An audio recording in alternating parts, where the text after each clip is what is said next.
Oke, selamat pagi anak-anak. Eh, Ketemu lagi kita belajar PPKN. Nah, yang menjadi materi hari ini adalah kasus pelanggaran hak asasi manusia.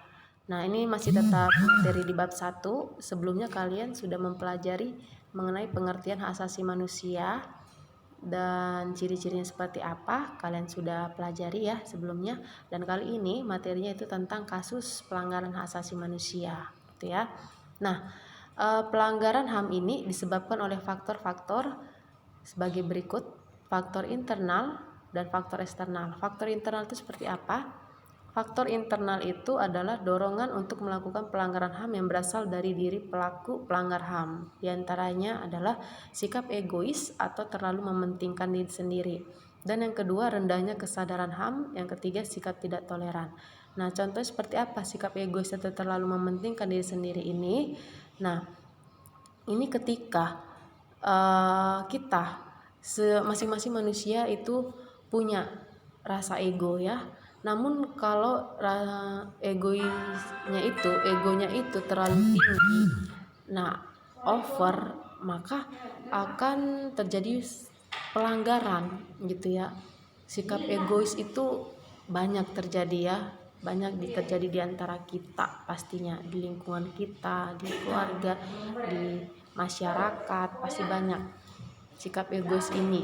Artinya ketika kita misalnya nih di sebelah kita lagi membutuhkan bantuan kita, itu berupa materi atau apapun itu ya, kita udah cuek aja, nggak peduli mau dia susah, mau dia nggak makan, ya terserah dia gitu ya.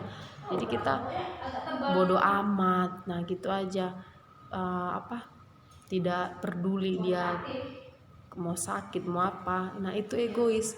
Jadi kita hanya mementingkan apa yang menjadi kebutuhan kita nggak peduli orang-orang di sekitar kita gitu ya. Nah, terjadilah pelanggaran HAM gitu ya. Harusnya kita bisa memberi apa yang kita punya tanpa harus mengurangi apa yang kita punya gitu ya. Kita memberi ke orang lain tanpa harus mengurangi apa yang kita punya. Nah, harusnya seperti itu. Namun karena adanya sikap egois yang terlalu tinggi, jadi terjadilah pelanggaran gitu ya. Tidak peduli dengan orang sekitar. Nah, contoh rendahnya kesadaran HAM seperti apa ini? Rendahnya kesadaran. Berbicara tentang rendahnya kesadaran itu ya, ini tidak hanya kesadaran HAM, bahkan yang lain. Contoh kecil nih, Ibu kasih contoh yang kecil. Buang sampah itu ya, buang sampah. Ketika kita berada dimanapun, di sekolah, di rumah, di taman, dimanapun kita berada gitu ya, ketika lagi suasana sepi, keadaan sepi, kita lagi makan permennya atau makan apalah gitu, ada sampahnya ya kan, kita buang sembarangan, kita lirik dulu tuh kanan kiri, nggak ada orang, buang aja sembarangan. Nah, itu tidak boleh gitu ya.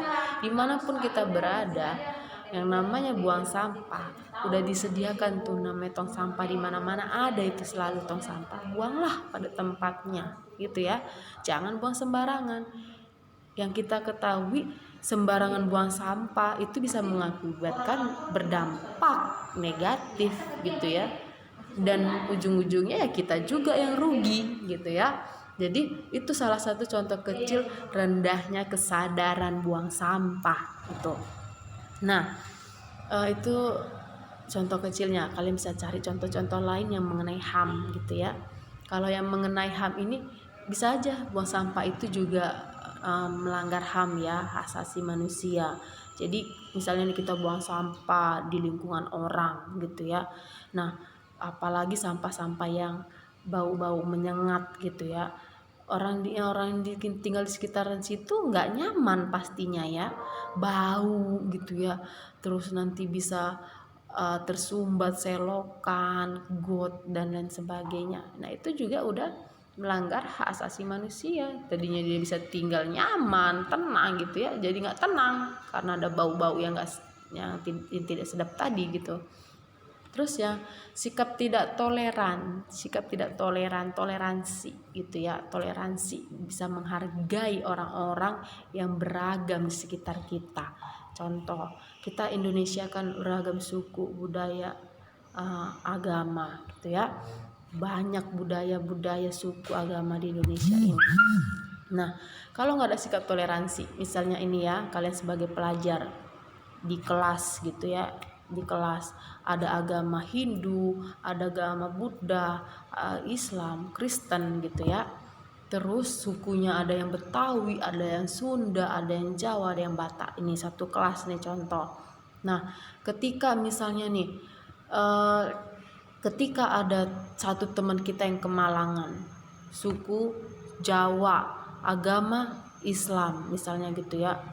Terus kalian tidak mengucapkan belasungkawa, kalian tidak mengumpulkan misalnya sedekah untuk kemalangan teman kita gitu ya, yang dia butuh bantuan gitu ya, bantuan materi bahkan perhatian gitu, kalian cuek aja gitu ya. Bodoh amat, dia kan sukunya beda dengan kita, agamanya beda dengan kita. Nah itu tidak boleh terjadi anak-anak. Kita harus ada sikap toleransi, ikut merasakan dukaan teman kita gitu. Kita datang ke rumahnya, berkunjung, mengucapkan belasungkawa. Kalau bisa kita kasih juga sedekah untuk membantu keluarganya kemalangan. Nah itu kita harus bisa menumbuhkan sikap toleransi itu gitu. Jangan kita sikap acuh tak acuh gitu kan, bodoh amat, nggak peduli, kita kan nggak satu suku sama dia, kita kan nggak satu agama dengan, nggak boleh. Indonesia itu Bhinneka Tunggal Ika anak-anak, beragam tapi tetap satu. Meskipun kita berbeda-beda tapi kita tetap satu, itu artinya Bhinneka Tunggal Ika itu ya. Jadi harus bisa ada sikap toleransi gitu ya. Contoh lain nih, agama misalnya nih ya, umat Islam, umat Muslim beribadah gitu ya. Nah umat Kristen misalnya, jangan pula malah membuat keributan di lingkungan itu, nggak menghargai umat yang sedang beribadah. Begitu juga sebaliknya, ketika umat Hindu gitu ya sedang melakukan ibadahnya di tempat ibadah, umat-umat lain ya harus bisa menjaga ketertiban di sekitarnya. Gak boleh ada keributan, mancing keributan di sekitarnya, berarti kan gak menghargai agama yang sedang beribadah gitu ya. Jadi kita yang namanya beragam ini harus ada punya sikap toleransi yang tinggi gitu. Kita harus bisa menghargai budayanya, sukunya, agamanya gitu ya. Tidak ada membeda-bedakan suku di negara ini. Tidak ada yang boleh membeda-bedakan budaya di negara ini. Tidak boleh ada yang membeda-bedakan agama di negara ini. Kita itu semua sama gitu ya. Tujuan kita semua sama, ya kan? Tujuannya pasti mencapai hal-hal yang baik gitu. Tidak ada budaya yang mengajarkan hal yang buruk. Tidak ada agama yang mengajarkan hal-hal yang buruk. Semua mengarah ke arah yang baik gitu ya. Nah itu dia tadi contoh-contoh sikap sifat yang berasal dari faktor-faktor internal yang dapat menyebabkan pelanggaran HAM. Kemudian faktor eksternal seperti apa itu? Nah, faktor eksternal ini kebalikannya ya. Faktornya berasal dari luar diri manusia, itu yang mendorong seseorang atau sekelompok orang melakukan pelanggaran HAM. Di antaranya penyalahgunaan kekuasaan, ketidaktegasan aparat penegak hukum, penyalahgunaan teknologi, kesenjangan sosial dan ekonomi yang tinggi. Nah, contohnya seperti apa? Penyalahgunaan kekuasaan, contoh nih para pejabat tinggi di negara kita gitu ya, pastinya mereka dong ya contohnya, karena mereka punya kekuasaan di negara kita ini untuk memimpin rakyatnya gitu ya. Nah ketika contoh nih presiden, dia adalah pejabat tinggi di negara ini ya, pemimpin tertinggi di negara ini ya, presiden. dia punya kuasa untuk memimpin negara kita. Nah, peraturan sudah ada, sudah ditetapkan dengan baik gitu ya. Namun ketika ini contoh ya, presiden tersebut menyalahgunakan kekuasaannya, dia melakukan pelanggaran, contoh nih korupsi. Ini contoh korupsi. Nah, berarti dia sudah menyalahkan kekuasaannya, mentang-mentang dia pemimpin, dia sesuka hatinya korupsi atau memimpin rakyat sesukanya gitu ya, mengambil hak-hak rakyat gitu. Ini contoh ya. Nah, itu tidak boleh terjadi. Begitu juga dengan kalian kelak nanti ketika kalian sudah duduk di bangku-bangku tertinggi di negara ini sebagai anggota DPR, ketua MPR, DPR, gubernur, bahkan presiden, kalian sesuka hatinya menyalahgunakan kekuasaan itu semena-mena terhadap rakyat. Nah, itu tidak boleh terjadi. Itu sudah melakukan pelanggaran hak asasi manusia. Itu ya. Nah, yang kedua, ketidaktegasan aparat penegak hukum. Siapa saja aparat penegak hukum ini? Kalian pasti sudah tahu dong. Salah satunya adalah lembaga tinggi pengadilan. Di situ ada hakim, di situ ada jaksa. Nah, ketika hakim memutuskan, contoh nih ada terdakwa ini nenek-nenek. Nah, terdapatlah dia kesalahannya, dia hanya mengambil satu batang singkong milik tetangganya, gitu ya. Tapi ketika dia sudah di pengadilan didakwa sebagai dia ketahuan lah dia itu ya melakukan kesalahan gitu. Nah, dia langsung dihukum, dipenjara sekian tahun, bahkan didenda gitu ya sejumlah uang sekian.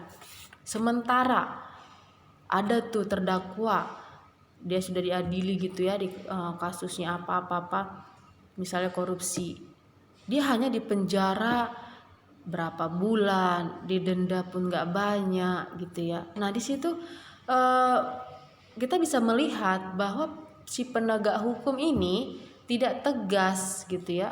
Bukan undang-undangnya yang salah, bukan peraturan yang salah, namun individunya. Bagaimana mereka para penegak hukum ini bisa mengambil keputusan yang tegas gitu. Kenapa bisa nenek yang mengambil satu batang singkong aja gitu bisa dihukum berat dibanding dengan koruptor yang sudah mengambil hak rakyat bermiliar-miliar bahkan bertriliun hanya dikurung penjara berapa bulan. Nah, ini hanya contoh kecil ya. Itu banyak terjadi, kita dengar di berita-berita. Itu tidak hal asing lagi bagi kita ya. Nah, kenapa bisa terjadi gitu ya? Nah, itu sudah melakukan pelanggaran hak asasi. Nah, itu dia contohnya. Kemudian penyalahgunaan teknologi HP, ini contoh kecil. Penyalahgunaan seperti apa? HP bisa kita pakai untuk belajar tadinya. Namun kita pakai buat apa? Main game sepuas-puasnya. Ya kita dapat apa dari main game itu? Yang ada kecanduan, ngisi paketan sebanyak-banyaknya untuk main game. Uang orang tua juga yang keluar. Kalaupun uang kalian sendiri, uang tabungan kalian pakai, berguna nggak game itu? Bisa nggak dia menghasilkan uang lagi dari game itu? Bisa nggak dia menjanjikan masa depan kalian yang cemerlang? Bisa bikin kalian menjadi seorang gubernur, presiden dari game itu? Bisa nggak? Nah, itu dia. Namun kalau kalian pergunakan HP, gadget kalian itu ada aplikasi-aplikasi yang mendukung kalian belajar, kalian bisa download ya kan, download hal-hal yang penting yang bisa menambah ilmu pengetahuan kalian. Karena zamannya ini memang zaman teknologi.